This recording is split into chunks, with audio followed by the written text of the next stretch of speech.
A médica infectologista Luana Araújo prestou depoimento hoje à CPI da Covid. Ela foi indicada pelo ministro da Saúde, Marcelo Queiroga, para o cargo de secretária extraordinária de enfrentamento à Covid.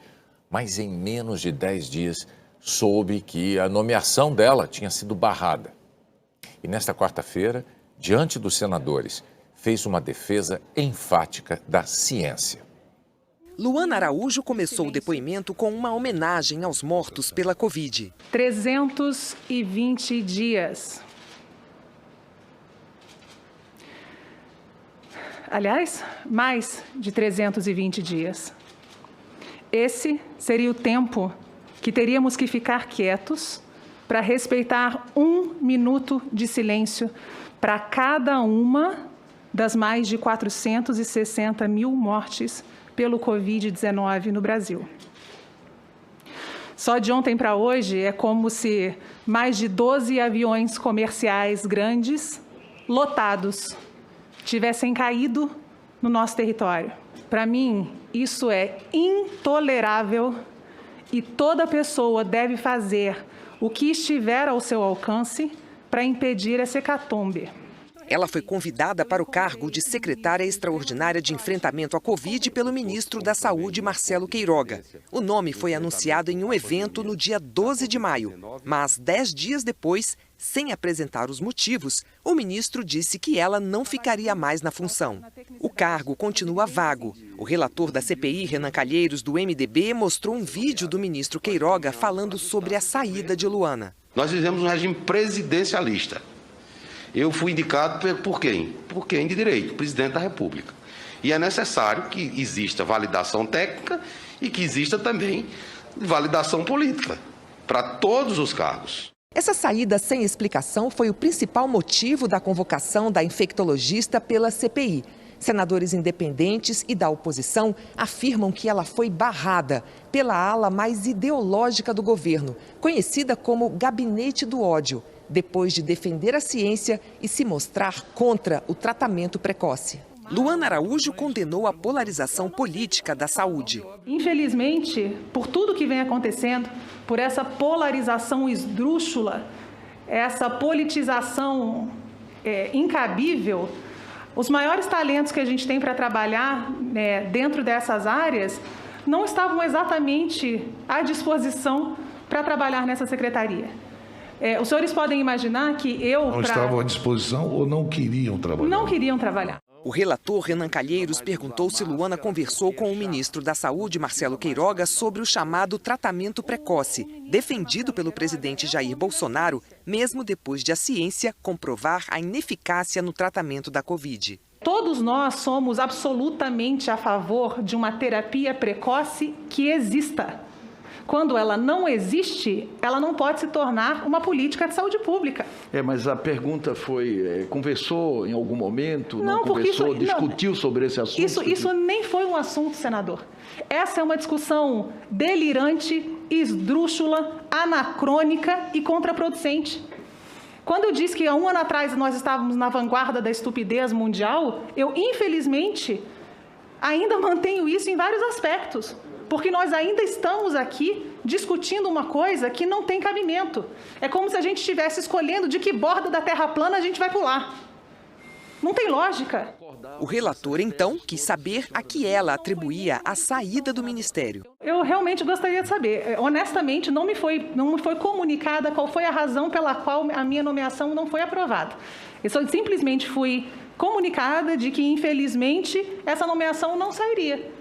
Eu agradeci profundamente a oportunidade de servir o meu país, peguei as minhas coisas e voltei para Belo Horizonte. Ele me disse isso, que lamentava, mas que o meu nome não ia passar pela Casa Civil. Doutora Luana, só para reiterar, então o ministro lhe comunicou que a sua nomeação não iria passar pela Casa Civil, não tinha passado? O ministro, com toda a hombridade que ele teve ao me chamar, ao fazer o convite, me chamou ao final e disse que lamentava, mas que a minha nomeação não sairia, que meu nome não teria sido aprovado. Em vários momentos, Luana Araújo condenou o uso de remédios sem eficácia comprovada. O presidente Bolsonaro e os governistas têm insistido na defesa da autonomia dos médicos para prescreverem medicamentos que consideram mais adequados. Luana rebateu o argumento e disse que casos individuais não podem ser tratados como política pública.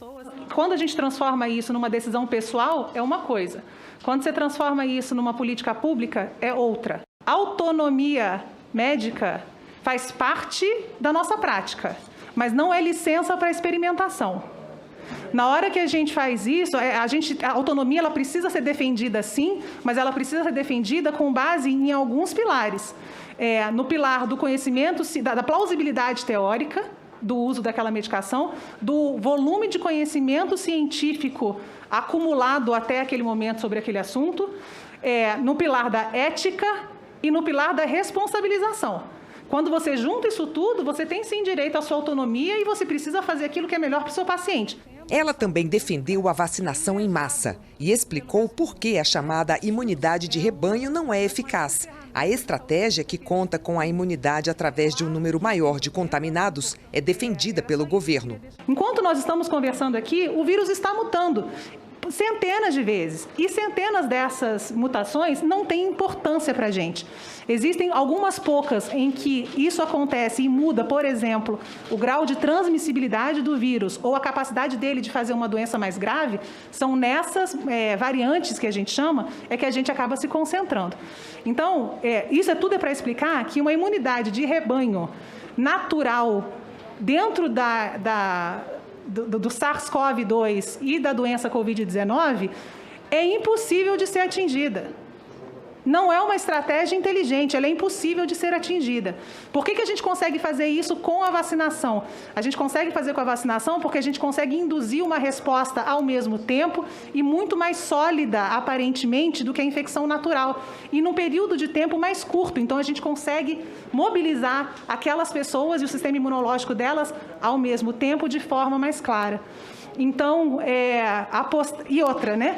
A gente atinge a imunidade de rebanho com a vacinação sem sofrimento. Eu não posso imputar sofrimento e morte a uma população simplesmente pensando em atingir uma imunidade de rebanho. O senador governista Marcos Rogério insistiu em falar do tratamento precoce. Então, qual seria o tratamento precoce? Entenda tratamento... Não existe, Calma. senhor. Agora, a depender do quadro, esse paciente nessa fase adiantada já vai estar com falta de ar. Qual o protocolo indicado para esse paciente já na fase inicial para não ter uma complicação? Nós não temos nenhuma ferramenta farmacológica que possa ser utilizada de forma inicial, como o senhor coloca, que impeça a progressão da doença. O mundo inteiro pesquisa nesse momento inúmeros fármacos para lidar com essa questão que o senhor está colocando. Veja bem, o primeiro passo que a gente faz sempre é testar o que já existe. Essa foi uma das razões pelas quais, por exemplo, a hidroxicloroquina foi testada. Porque ela já está aí, ela é barata, né? Ela tem um uso bastante largo. Então, vamos testar para ver se funciona. Ah, não funcionou? Vamos passar para outra. Um outro tema importante para a CPI é a responsabilidade sobre o fracasso do Brasil no enfrentamento da pandemia. O vice-presidente da CPI, senador Randolfo Rodrigues, exibiu um vídeo com declarações do presidente Bolsonaro. Eu não sou coveiro, tá vendo? E daí? Não vai. Lamento, que faço o quê? Eu sou Messias, mas não faço milagre. Lamenta todos mortos, mas é o destino de todo mundo. Tem que deixar de ser um país de maricas. Não está nada comprovado cientificamente com essa vacina ainda. Doutora Luana, essas declarações de qualquer cidadão, qual o impacto que teria em uma pandemia?